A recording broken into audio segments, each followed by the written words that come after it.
விழுந்துட்டுக்குது பூவு 4 பூ பூத்துருக்குது. இது பாருங்க இந்த பூ எவ்வளோ பெருசா இருக்குது, அழகா இருக்குதுன்னு சொல்லிட்டு.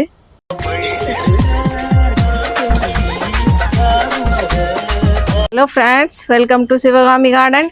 வாங்க ஃப்ரெண்ட்ஸ், நம்ம மேலே வந்துருக்குறோம். செடியிலெல்லாம் பூ எவ்வளோ இருக்குதுன்னு சொல்லிட்டு பார்க்கலான்ட்டு.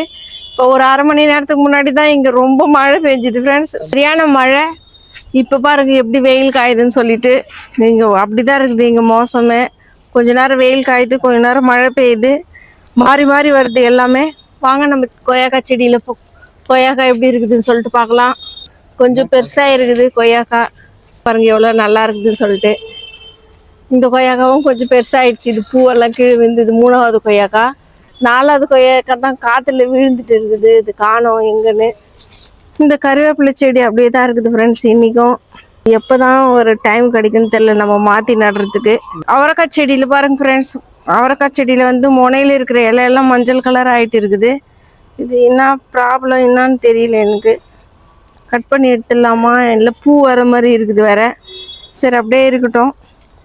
இந்த கத்திரிக்காய் செடியில் வந்து பூ இருந்துச்சு, நம்ம இது மாற்றி நட்டுருக்குறோம். கொட்டிட்டு இருக்குது. பார்க்கலாம் புதுசாக இது மாற்றி வச்சு எப்போ இதில் பூ வருதா என்னான்னு சொல்லிட்டு பார்க்கலாம். இந்த வாழை மரத்தில் வந்து நிறைய இலை வந்துனே இருக்குது. இந்த தெரியுதா, நிறைய இலை வந்துனே இருக்குது. சரி அதை நான் உள்ளே வச்சுருக்கிறேன். கொஞ்சம் பெருசாகிடுச்சுனாக்கா வேறு பெரிய இதில் எடுத்து வைக்கலான்னு. இன்னும் நம்மளது வந்து 4-5 மஞ்சள் இருக்குது ஃப்ரெண்ட்ஸ்.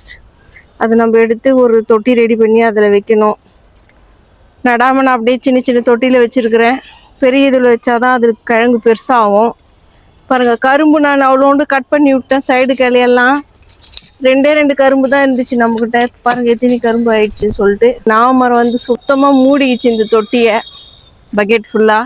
இன்றைக்கி நம்ம நாட்டு செம்பருத்தியில் வந்து 2 பூ பூத்துருக்குது. மல்லிகைப்பூ செடியில் வந்து நம்ம உரம் கொடுத்து ஒரு 10 நாளுக்கு மேலே ஆயிடுச்சு. இப்போ இதில் வந்து மறுபடியும் அரும்பு வருது மல்லிகைப்பூ செடியில். இது பாருங்கள், ஒரு கலையிலையுமே அரும்பு வந்துருக்குது. மல்லிகைப்பூ செடியில் வந்து ஒரு களை பெருசாக போயிடுச்சு. இது பாருங்க எவ்வளோ உயரமாக வந்துருக்குதுன்னு சொல்லிட்டு. இதுலேயே அரும்பு வைக்கிற மாதிரி இருக்குது, இல்லைன்னா நான் இதை கட் பண்ணி எடுத்துகிட்டு இருப்பேன். நாட்டு கனகாமரம் செடியும் உயரமாக இருக்குது. காஞ்சிட்டு இருக்குதுப்பா. இதில் தண்ணி ஊற்றிட்டு போகலாமா நெல்லிக்காய் மரத்தில்?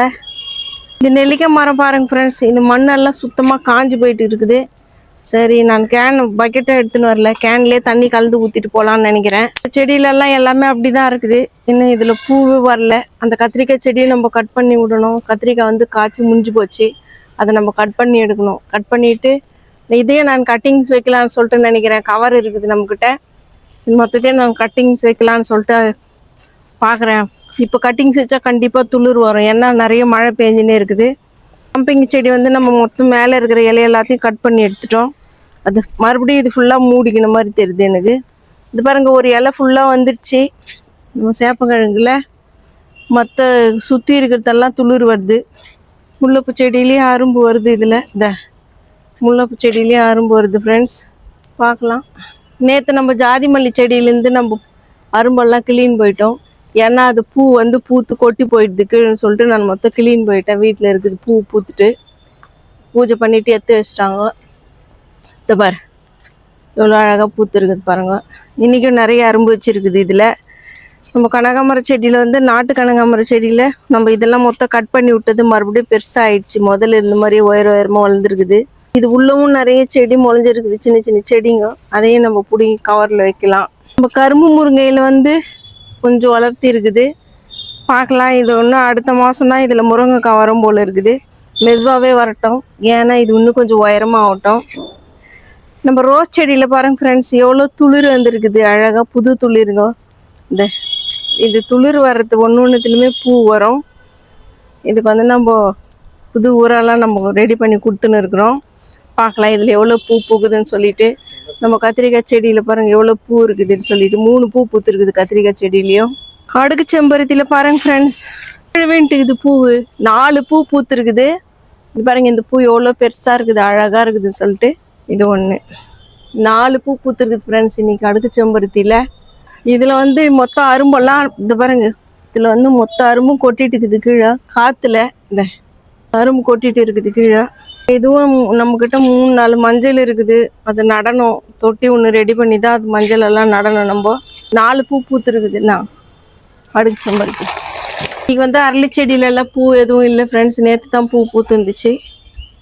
எல்லா காலையிலுமே காலியாக இருக்குது. அரும்பு மட்டும் கொஞ்சம் கொஞ்சம் பெருசாக இருக்குது. இன்றைக்கி நம்ம கார்டனில் இவ்வளோ தான் ஃப்ரெண்ட்ஸ். இந்த வீடியோ உங்களுக்கு பிடிச்சிருக்குன்னு நினைக்கிறேன்.